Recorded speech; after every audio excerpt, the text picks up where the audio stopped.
El humano está buscando la fórmula de la vida eterna. De hecho, por imposible que parezca, puede que ya hayan nacido las primeras personas que vivirán hasta los 1000 años. Hay bastantes probabilidades de que muchas personas que viven ahora lleguen a cumplir los 1000 años. Pero ¿cómo conseguimos pasar de ser meros mortales a la inmortalidad? El día que nacemos estamos destinados a morir. Hoy exploraremos las técnicas que emplean los científicos para prolongar la vida. El desarrollo de partes del cuerpo humano en el laboratorio, la clonación de los vivos y la congelación de los muertos, y la construcción de robots asesinos de tamaño microscópico que vivirán dentro de nuestro cuerpo para acabar con las enfermedades. Esta serie investiga cómo lo imposible se convierte en posible y cuál puede ser su significado en el futuro. La vida eterna debería ser un derecho de todos.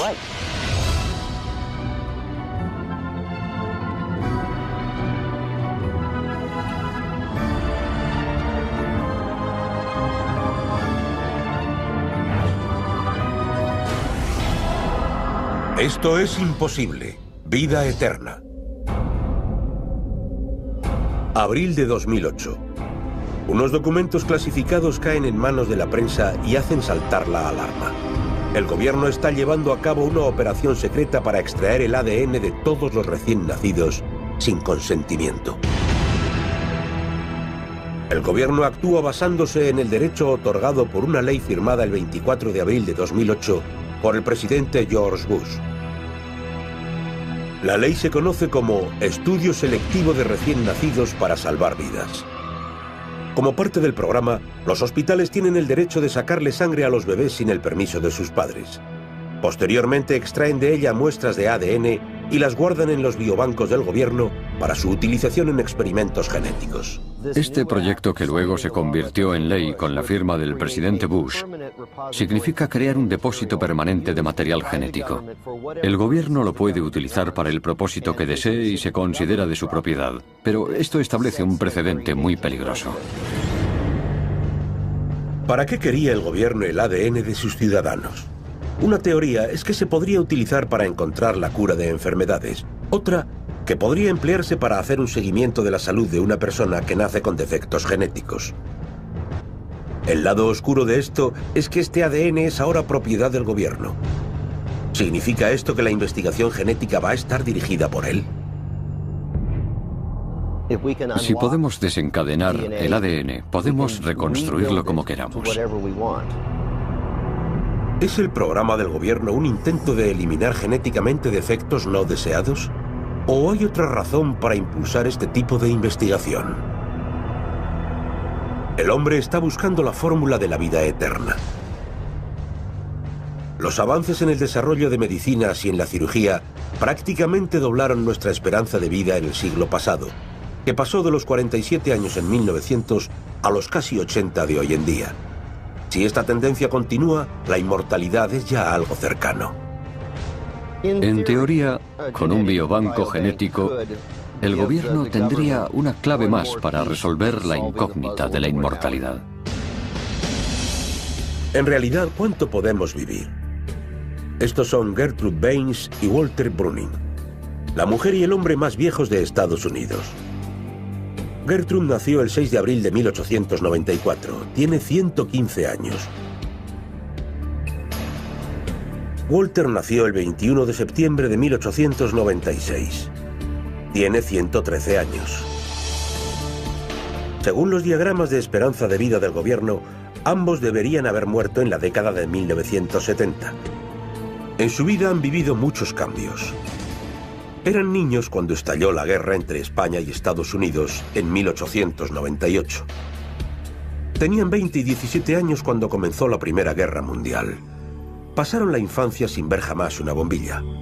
Gertrude tenía 9 años cuando los hermanos Wright pusieron a prueba el primer aeroplano. Y 75 cuando el hombre caminó sobre la luna. ¿Son Gertrude y Walter una visión de lo que puede ser el futuro normal de los supercentenarios? ¿Gente que supera de forma natural los 110 años sin los efectos del envejecimiento?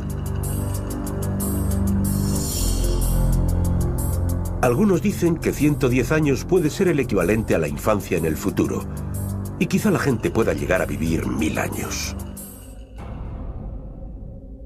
Yo quiero vivir de forma indefinida. Ese siempre ha sido el objetivo de la humanidad. Creo que todos reconocemos que la muerte es una gran tragedia. Significa una pérdida enorme y creo que es justo lo que vamos a conseguir superar. La barrera que nos separa de la inmortalidad es la muerte. Desde el momento en que nacemos, en realidad empezamos a morir. Cada respiración, cada latido del corazón nos hace dar un paso más hacia la tumba. ¿Realmente podemos vivir para siempre?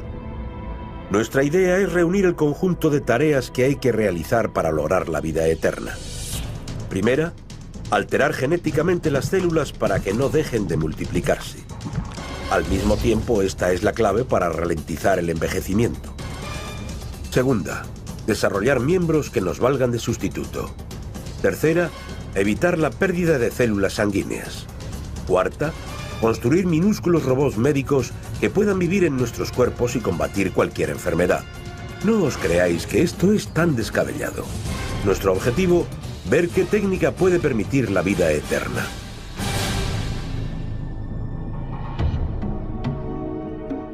Todos aceptamos la muerte como una de las certezas de la vida. Nuestro cuerpo se deteriora a medida que envejece. El día que nacemos, estamos destinados a morir. Soy Charlie Roccoboli y soy médico de urgencias. Todas nuestras células pueden soportar un número finito de divisiones. Esta capacidad es comparable a la cantidad de gasolina que llevamos en el depósito. A medida que nos acercamos al final, las células empiezan a regenerarse con menos frecuencia hasta que dejan de hacerlo.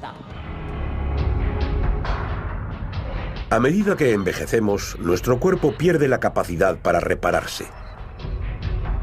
Todos vemos cómo envejece nuestro cuerpo por los cambios de aspecto que manifestamos. La edad es menos compasiva con nuestra piel.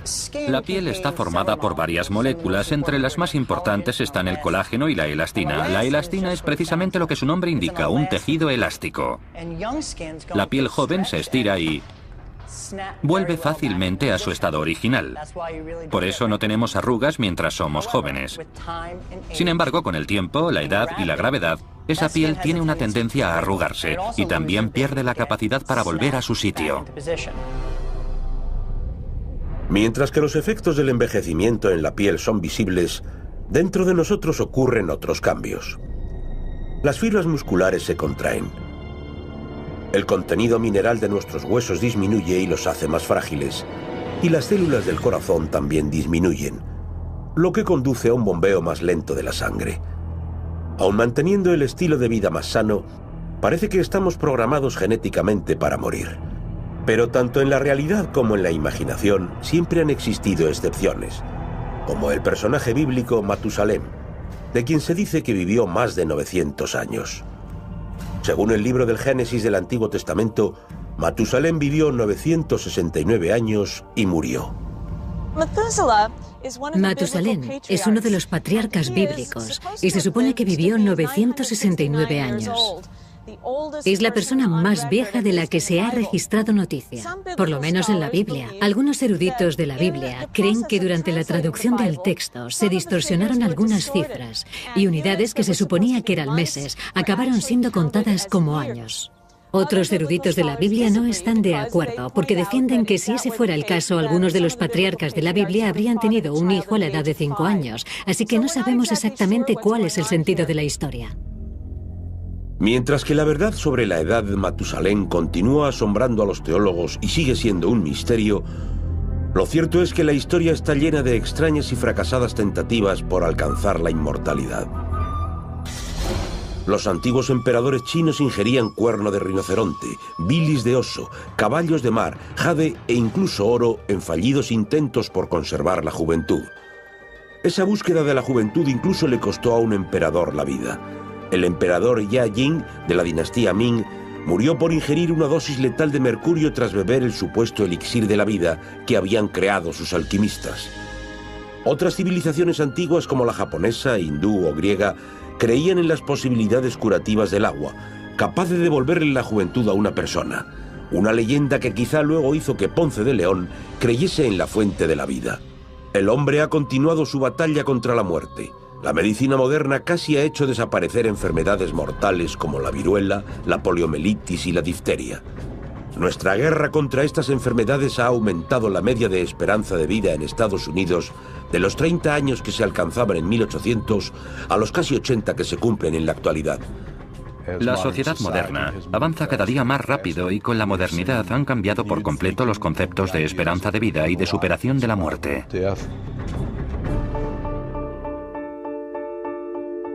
Entonces llegó un anuncio revolucionario. ¿Imposible? Decidirlo está en tus manos. En 2004, el doctor Aubrey de Grey, director general de ciencias de la Fundación Matusalén, anunció que en el 2060 la humanidad podrá vivir más años de lo que nunca se imaginó. Creo que es muy probable que mucha de la gente que vive hoy, quizá incluso adultos, lleguen a vivir 1000 años. Y eso es porque estamos desarrollando tecnologías que paliarán los efectos del envejecimiento hasta el punto de que la gente solo morirá de enfermedades que afectan actualmente a los adultos jóvenes. ¿Podremos realmente vivir hasta los 1000 años? El argumento del Dr. Gray se basa en que el envejecimiento es solo otra enfermedad que puede y acabará curándose. Pero ¿cómo es eso posible?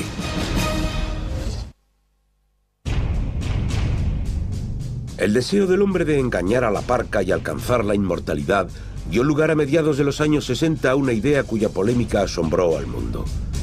¿Qué pasaría si congelásemos a los hombres, los almacenásemos durante décadas y los descongelásemos para devolverlos a la vida? El procedimiento se conoce con el nombre de criónica. El objetivo de la criónica es mantener a la gente en un estado de muerte legal que no es necesariamente biológica hasta que tengamos tecnología suficiente para ser capaces de recuperarlos de su estado de criopreservación y remediar la causa que provocó su muerte. 1966, Glendale, California. James Bedford, de 73 años y profesor retirado de psicología, está muriendo de cáncer. James responde a un anuncio publicado por un grupo formado recientemente, la Sociedad de Criónica de California. El anuncio ofrece la congelación gratuita a la primera persona que se ofrezca a someterse a un procedimiento poco conocido llamado suspensión criónica. La criónica se parece a las intervenciones médicas de urgencia.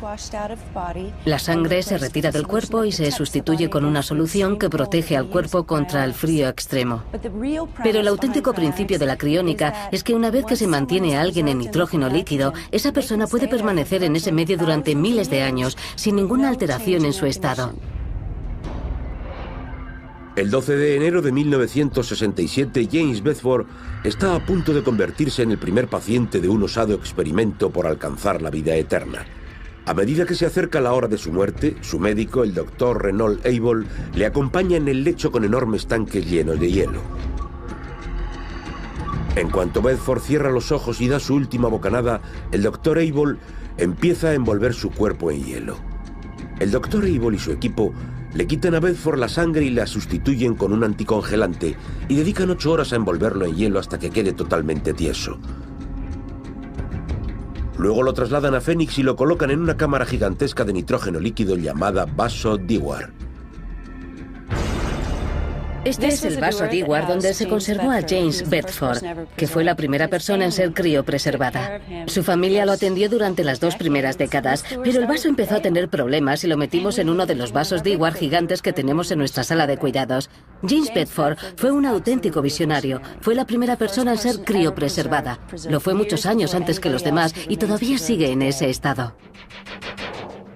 41 años después, Bedford permanece congelado para la inmortalidad bajo los cuidados de Tanya Jones, presidenta de la Fundación Alcor Life Extension, la mayor instalación de criónica del mundo. Pero Bedford no está solo. Otros 84 pacientes están también metidos en cámaras. Estas personas están literalmente congeladas en el tiempo y no envejecen, pero todavía no están listas para ser descongeladas. Todavía no podemos revivir a las personas que están preservadas porque tenemos que disponer de la cura para la enfermedad que los mató, sea un problema del corazón o el envejecimiento. Todavía tenemos que encontrar la solución a las enfermedades que matan ahora a la gente antes de poder despertarlos. La criopreservación consiste en un proceso de vitrificación que protege al cuerpo de la descomposición y de los cristales de hielo perjudiciales para las células. Esto se consigue bombeando nitrógeno líquido a los vasos Dewar. lo que mantiene a los cuerpos a una temperatura constante de 196 grados bajo cero. Esta es una cabina individual. Cada paciente que metemos aquí está rodeado por un material aislante y queda sujeto con estas correas. En cada uno de los vasos Dewar caben 4 cabinas individuales. Y lo que hacemos es subir las cabinas y meterlas en los vasos Dewar para realizar la criopreservación a largo plazo. En cierto modo, estos vasos Dewar son cápsulas del tiempo. Transportamos a gente que hoy no tiene cura a un momento desconocido del futuro en el que la medicina podrá tratarlos y curarlos de su mal. La criónica es una especie de póliza de seguros a la desesperada. Es una forma de decir que si todo lo demás falla, al menos puedes confiar en que la tecnología del futuro sea capaz de curar tu problema, incluso tu muerte. Es una mirada hacia un futuro en el que la vida eterna será un derecho de todos. ¿Serán resucitados los muertos y volverán a caminar entre nosotros para disfrutar de la vida eterna? Con la tecnología actual no podemos resucitar a ningún paciente criopreservado, pero creo que nos acercamos bastante. Así que yo estoy pagando un seguro de vida para criopreservarme en cuanto me declaren legalmente muerto. En este momento, la criónica es todavía una fantasía de la ciencia ficción. Pero estas mismas palabras se utilizaron para describir otro procedimiento atípico, una operación que significó un enorme avance en la prolongación de la vida. 3 de diciembre de 1967. Solo 11 meses después del experimento de James Bedford, el primer paciente de la criónica, se produce otro adelanto histórico en la búsqueda del hombre por la inmortalidad. El lugar, un pequeño hospital en Ciudad del Cabo, en Sudáfrica. El doctor Christian Barnard hace preparativos para conseguir lo imposible, realizar el primer trasplante de corazón entre humanos. Pero encontrar a un paciente voluntario es un problema. La idea de sacar el corazón todavía caliente de una persona recién fallecida y de colocárselo a otra persona parecía algo monstruoso. Sonaba a las películas de Frankenstein. A pesar de la susceptibilidad levantada, en noviembre de ese año Christian recibe la llamada que esperaba. El primer paciente que se ofreció voluntario para este tipo de trasplante de corazón fue Louis Waskansky, un tendero de 54 años que padecía diabetes y una forma terminal de enfermedad cardíaca. Necesitaba un corazón nuevo y se ofreció para someterse a esta operación de tanto riesgo en la época. Pero el doctor Barnard se pregunta dónde encontrará un donante sano de corazón para el trasplante. En esa época, la gente no estaba tan acostumbrada a la idea de donar órganos y el hecho de que un médico se acercase al familiar de un recién fallecido y le sugiriese la posibilidad de quitarle el corazón para implantárselo a otra persona tenía tintes macabros. Pero hubo una familia que demostró su valentía y una visión distinta de las cosas. El 3 de diciembre de 1967, un coche atropella a Denise Darvall, de 24 años, y le provoca graves daños cerebrales. Cuando a su padre le preguntan si donaría el corazón de Denise, el padre dice que sí. El doctor Barnard y el equipo de cirujanos se ponen manos a la obra para quitarle el corazón enfermo a Louis Waskansky y sustituirlo con el corazón sano de Denise. La operación duró 9 horas. El doctor Christian Barnard tuvo que reunir a un equipo de 27 personas para mantener en todo momento al paciente bajo control y asegurarse de que el corazón nuevo estaba sano durante la extracción al donante y durante su colocación en el pecho del receptor. Los médicos salen tras las 9 horas de operación conscientes de haber sido pioneros en superar una nueva barrera. Los médicos han realizado con éxito el primer trasplante de corazón entre humanos. La humanidad ha dado un valiente paso adelante en su búsqueda de la vida eterna. Actualmente cualquier miembro del cuerpo se puede sustituir igual que el silenciador o el carburador del coche. El trabajo de un cirujano es muy semejante al que realiza un mecánico cuando sustituye una pieza de un coche. Lo que pasa es que aquí hay menos posibilidades de cometer un error.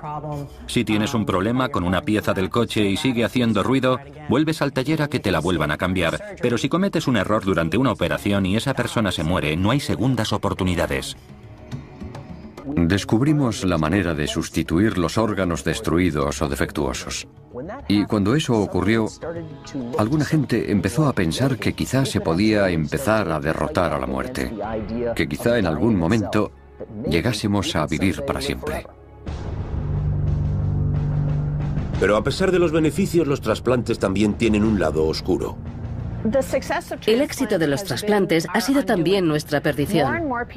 Cada vez hay más gente que cree que puede mejorar su vida o salvarse con un trasplante. Y el resultado ha sido que hay más gente esperando por riñones, hígados y corazones que órganos disponibles. Y mucha gente muere esperando a que le llegue el suyo.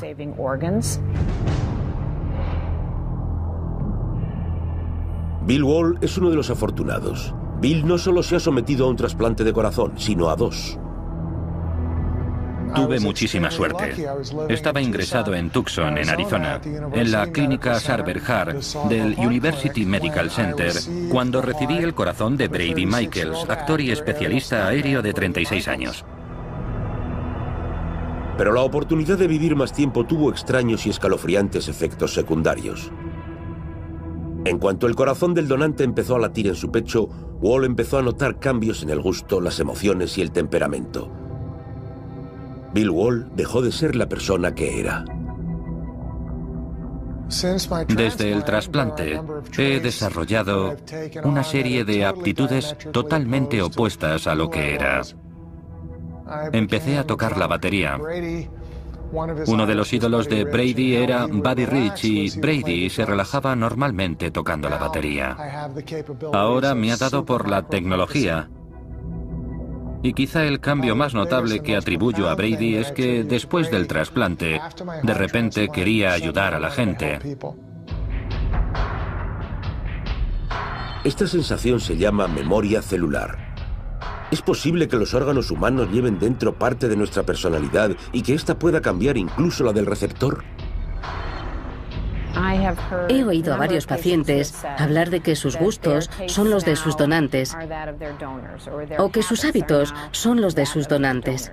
De hecho, esa es una de las razones de que tengamos dudas sobre realizar senotrasplantes, es decir, trasplantar órganos de un animal a un humano. No me parece demasiado descabellado decir que puede haber cambios, pero todavía no conozco datos que apoyen esta teoría. La verdad es que no me sorprendería que alguien a quien se le ha trasplantado el corazón o el riñón de otra persona se entere de cosas de esa persona y acabe pensando que manifiesta rasgos de su personalidad. En el caso de Wall, la reacción fue positiva. Pero ¿qué pasaría si el donante tuviese tendencias violentas o impulsos incontrolables? Podríamos hacernos la pregunta de manera infinita y por eso es importante tenerla en cuenta. Ha habido casos en los que el corazón procedía de alguien no especialmente bueno y los pacientes lo notaron. La memoria celular está en los órganos principales, como los pulmones o el corazón, depositarios de una gran cantidad de ADN, de buena parte de la personalidad del donante. La memoria celular es algo que no está demostrado. La gente debería consultar a su médico si por alguna razón nota algo extraño. Pero hay una persona que quizá demuestre que es un aspecto indiscutible. Anthony está cultivando órganos, un paso hacia un futuro en el que la gente no morirá, sino que cambiará de órganos una vez tras otra. Actualmente disponemos de cantidad de células que se pueden utilizar para crear tejidos y órganos para el futuro. ¿Es este el secreto de la vida eterna? ¿Utilizar tejidos de los muertos para cultivar miembros humanos en frascos?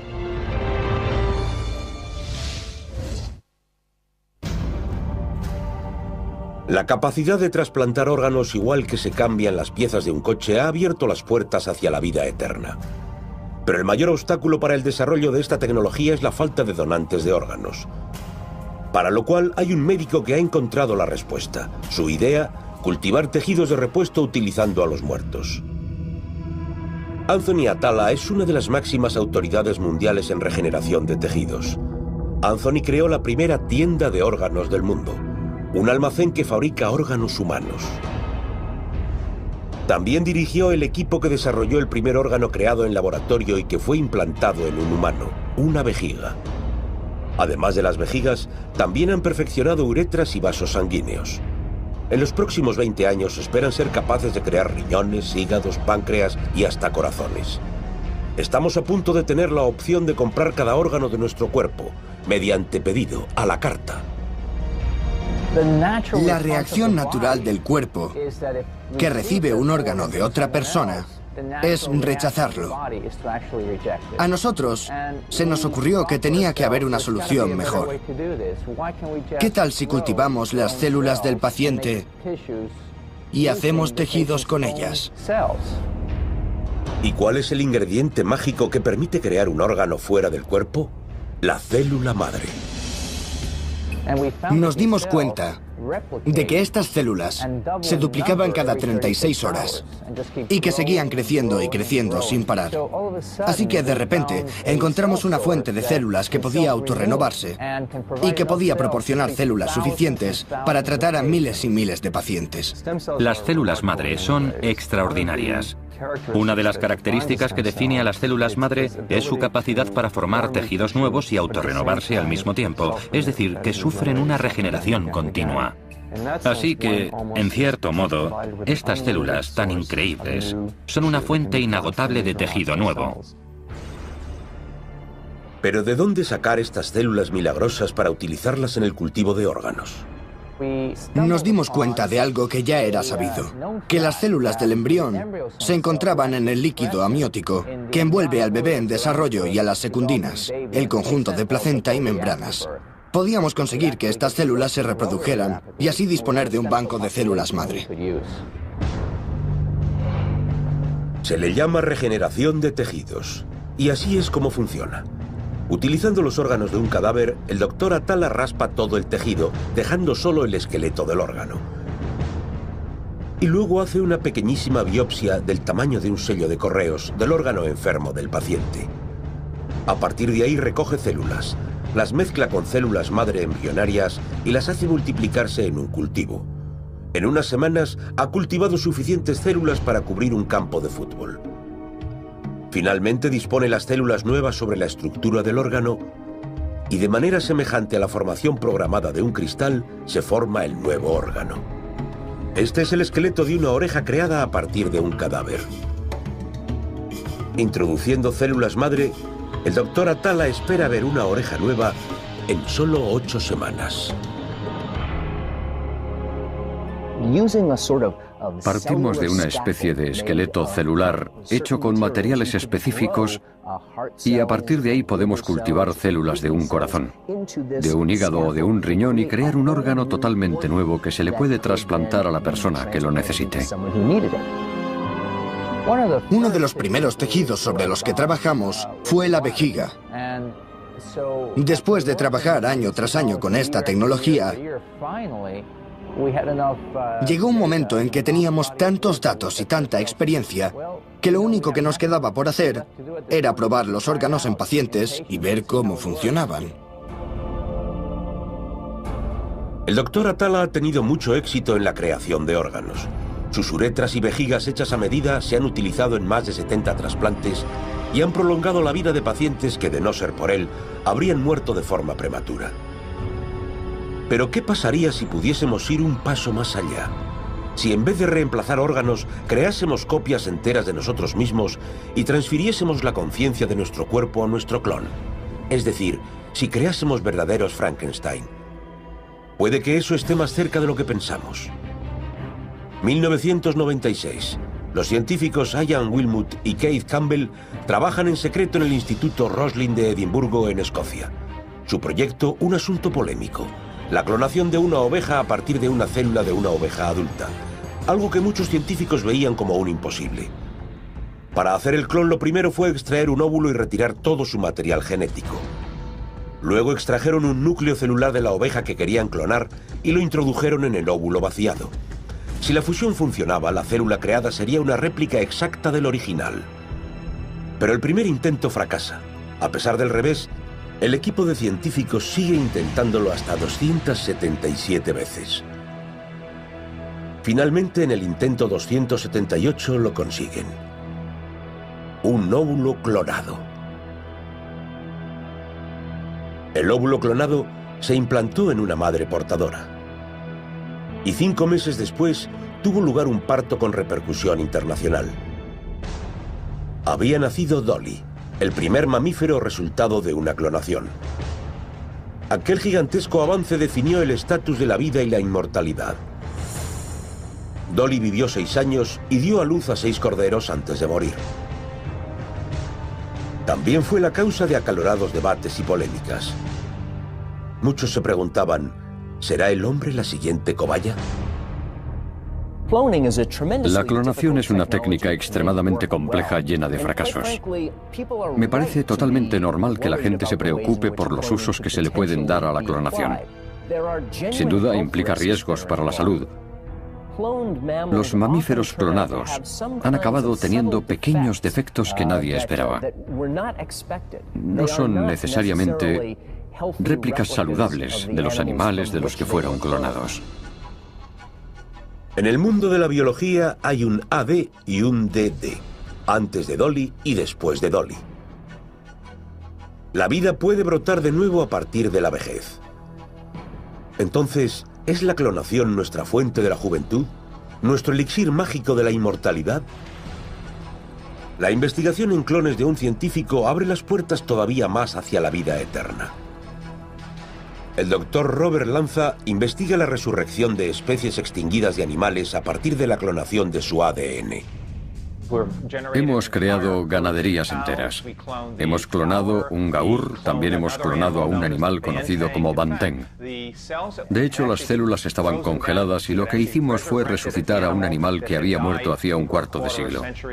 Yo creo que cada vez se van a utilizar más estas técnicas y que no solo se van a clonar organismos completos y especies en extinción, sino que se van a clonar tejidos y células que se puedan utilizar para restaurar tejidos dañados y aumentar la longevidad. Pero el doctor Lanza es tajante cuando se trata de humanos. Toda la comunidad científica está de acuerdo con que la clonación humana no solo no es ética, sino que no es segura. Lo cual no quiere decir que la gente no la utilice en el futuro y que abuse de ella. Imaginen las implicaciones de esta tecnología. Parque Jurásico podría convertirse en realidad. Incluso los muertos podrían resurgir de sus tumbas. Pero para vivir para siempre en sentido estricto, primero tenemos que encontrar la manera de hacer que nuestros cuerpos sean invulnerables a las enfermedades y al proceso de envejecimiento. Y puede que la respuesta a nuestro futuro eterno esté en los horrores del pasado.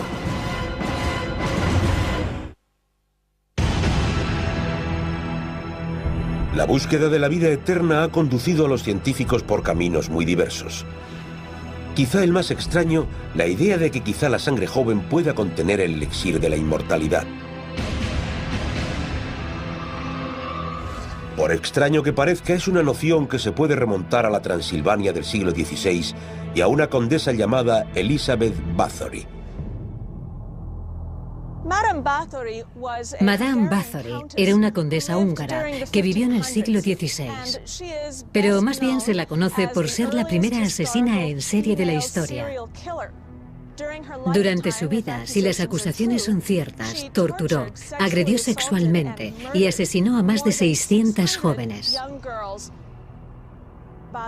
Bathory mataba a las chicas para bañarse en la sangre de vírgenes y conservarse así joven para siempre. Pero no hay pruebas de que ese sea el motivo real de los asesinatos. Aunque los detalles de sus motivos son confusos, parece que la idea de Madame Bathory de utilizar la sangre de las jóvenes para combatir el envejecimiento tuvo un profundo impacto. De hecho, es más que una mera coincidencia que uno de los seres más malvados de la literatura proceda de su tierra, Transilvania, y que al igual que Bathory, su insaciable sed de vida eterna solo pueda ser satisfecha con la sangre de sus jóvenes víctimas. Nuestro personaje no es otro que un vampiro legendario, el Conde Drácula.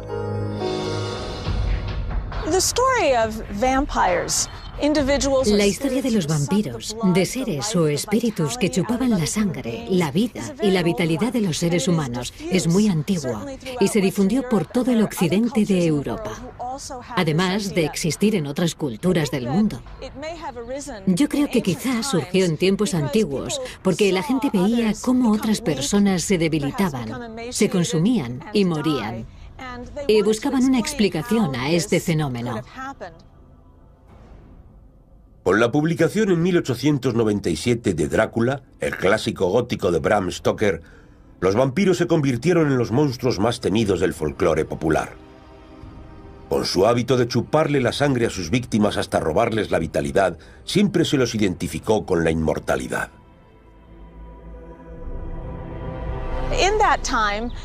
En aquella época había muchas epidemias y plagas que causaban numerosas víctimas. Se creía que el espíritu del fallecido podía regresar y quizá extraer la vitalidad de sus parientes vivos y provocar también su muerte. Yo no creo que los vampiros chupasen la sangre de la gente para obtener la inmortalidad, sino que eran seres espirituales que no estaban sujetos a las mismas leyes de la mortalidad a las que están sujetos los humanos. ¿Pero qué hay de las leyes de la ciencia? ¿Hay algún vínculo científico entre la sed de los vampiros por la sangre joven y la inmortalidad? Quizá estén más relacionados de lo que nos creemos. Es interesante pensar en los relatos de vampiros que surgen a lo largo de la historia, en cómo la sangre joven, las secreciones de los jóvenes, podían ayudar a la gente a conservar la juventud, aunque no está claro de dónde proceden tales ideas. Lo que ocurre es que ese pensamiento coincide con nuestra idea de que quizá haya factores en los individuos jóvenes, en los ratones o en los humanos que favorecen la juventud. El doctor Randall lleva tiempo estudiando la sangre joven y ha descubierto que un cuerpo joven es como un coche recién salido de fábrica. Todo es nuevo y funciona a la perfección. La sangre joven produce una proteína llamada delta que tiene cualidades reparadoras. En la sangre vieja los niveles de delta caen. El doctor Randall sospecha que cuando se hace una transfusión de sangre joven a un cuerpo envejecido, la sangre joven realiza la labor de un mecánico: reparar la sangre vieja y desgastada. La ciencia ha demostrado que detrás del deseo de sangre de los vampiros y de la adquisición de la inmortalidad hay una base real. Para comprobar esta teoría, el doctor Randall realizó un extraño experimento en 2007.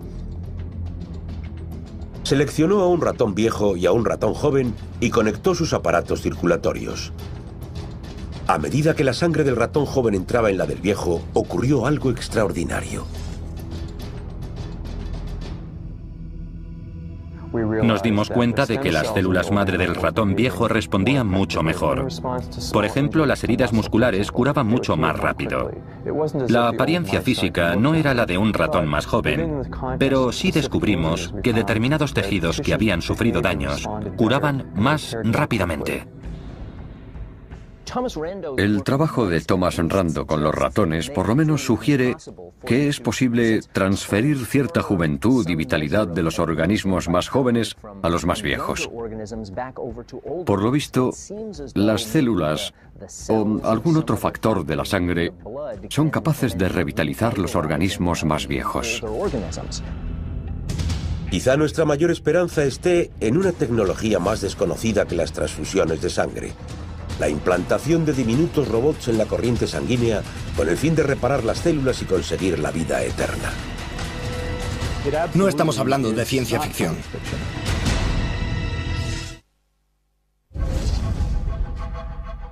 El secreto de la búsqueda de la inmortalidad por el hombre podría estar en un extraordinario invento de la tecnología invisible a primera vista: robots más pequeños que una mota de polvo, pero con capacidad para reparar las células en cuanto empecemos a dar muestras de envejecimiento o desgaste. En un laboratorio de la Universidad de Wake Forest, en Carolina del Norte, esta tecnología aparentemente imposible se está haciendo realidad.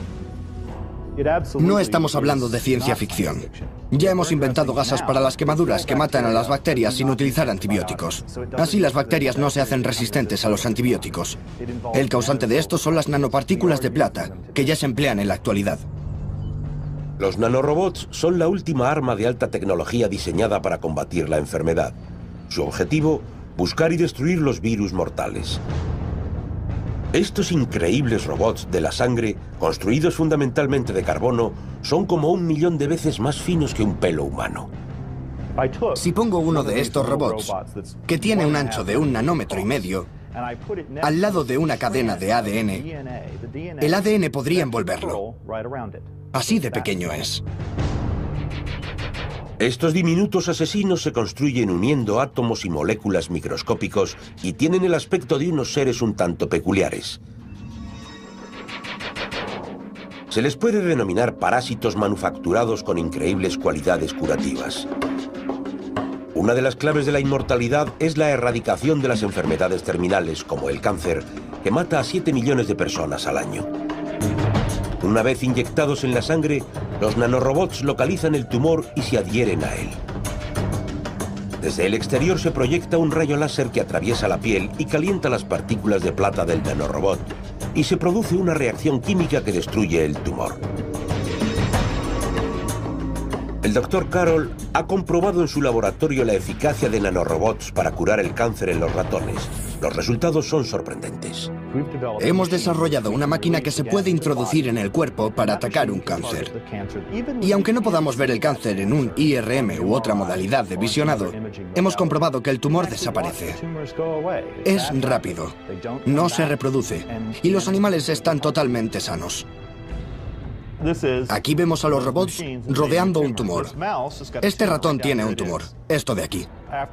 En cuanto introdujimos los robots en el ratón, empezaron a acumularse aquí, en el tumor. El tumor aparece como una mancha negra porque lo tapan las nanopartículas. Este tumor ha sido atacado por las nanopartículas y estas lo van a matar.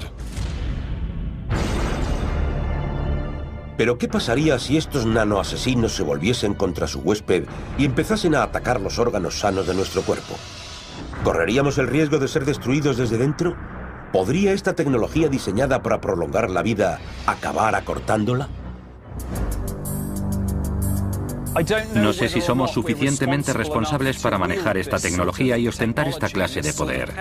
Si la utilizamos para curar el cáncer, genial, pero tal como hemos sido a lo largo de la historia, yo tengo el presentimiento de que somos capaces de convertirla en un arma biológica de destrucción masiva.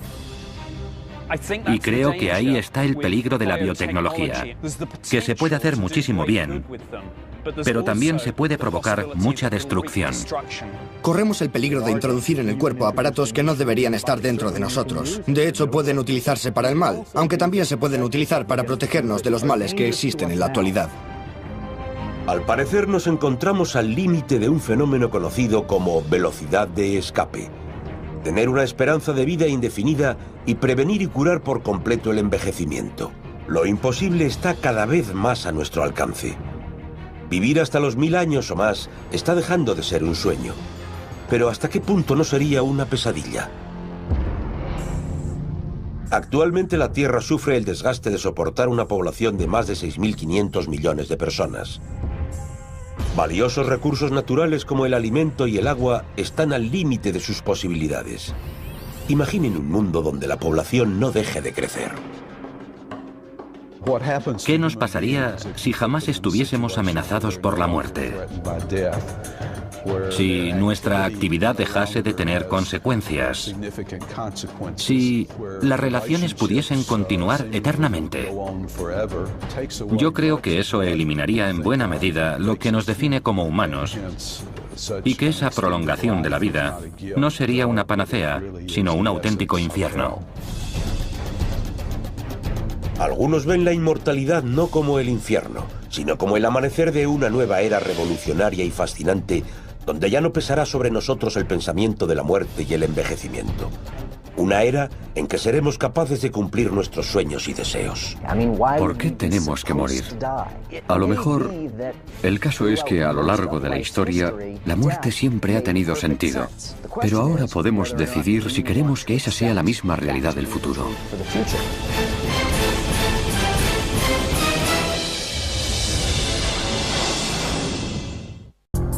Algunos dicen que 110 años puede ser el equivalente a la infancia en el futuro.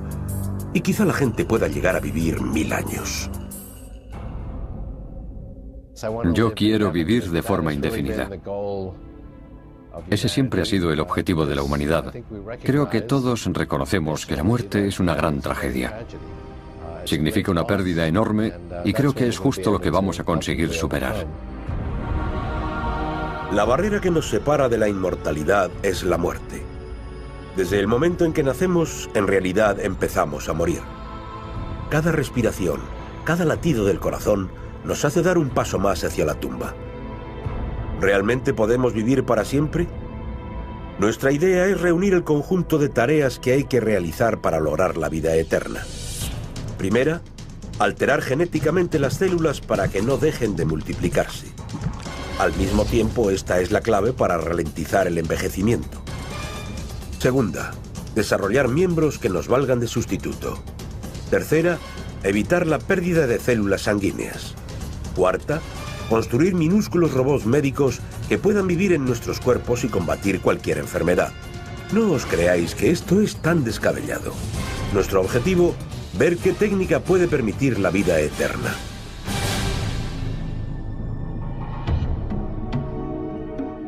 Todos aceptamos la muerte como una de las certezas de la vida. Nuestro cuerpo se deteriora a medida que envejece.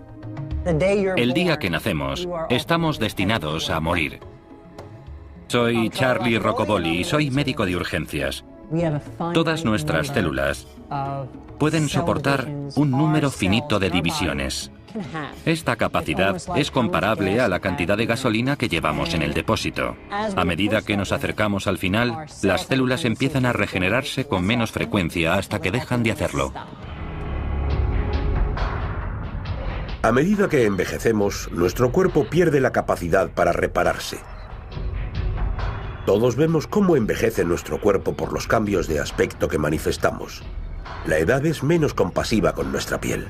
La piel está formada por varias moléculas, entre las más importantes están el colágeno y la elastina. La elastina es precisamente lo que su nombre indica, un tejido elástico.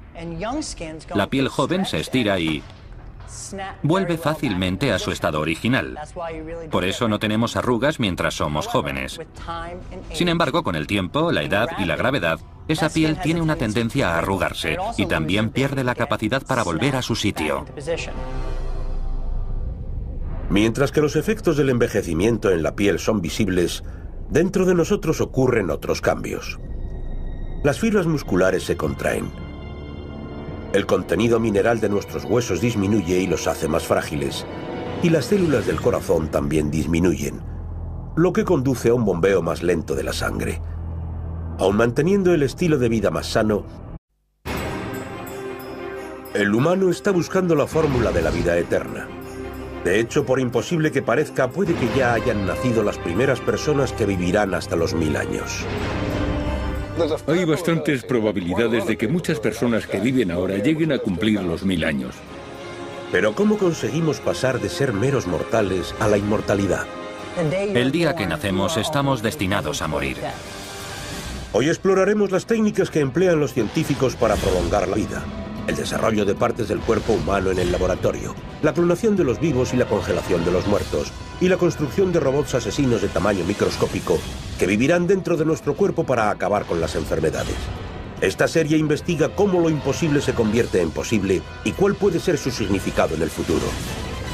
La vida eterna debería ser un derecho de todos.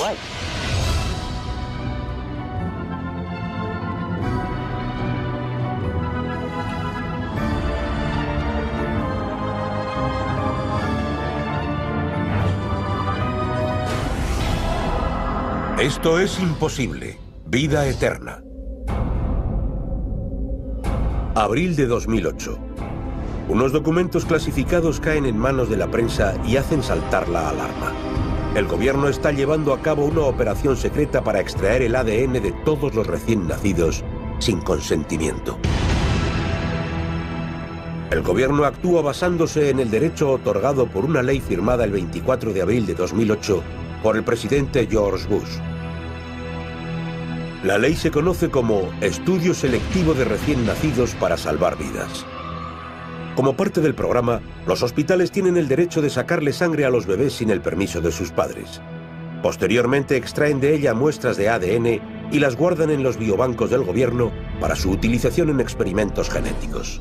Este proyecto, que luego se convirtió en ley con la firma del presidente Bush, significa crear un depósito permanente de material genético. El gobierno lo puede utilizar para el propósito que desee y se considera de su propiedad, pero esto establece un precedente muy peligroso. ¿Para qué quería el gobierno el ADN de sus ciudadanos? Una teoría es que se podría utilizar para encontrar la cura de enfermedades. Otra, que podría emplearse para hacer un seguimiento de la salud de una persona que nace con defectos genéticos. El lado oscuro de esto es que este ADN es ahora propiedad del gobierno. ¿Significa esto que la investigación genética va a estar dirigida por él? Si podemos desencadenar el ADN, podemos reconstruirlo como queramos. ¿Es el programa del gobierno un intento de eliminar genéticamente defectos no deseados? ¿O hay otra razón para impulsar este tipo de investigación? El hombre está buscando la fórmula de la vida eterna.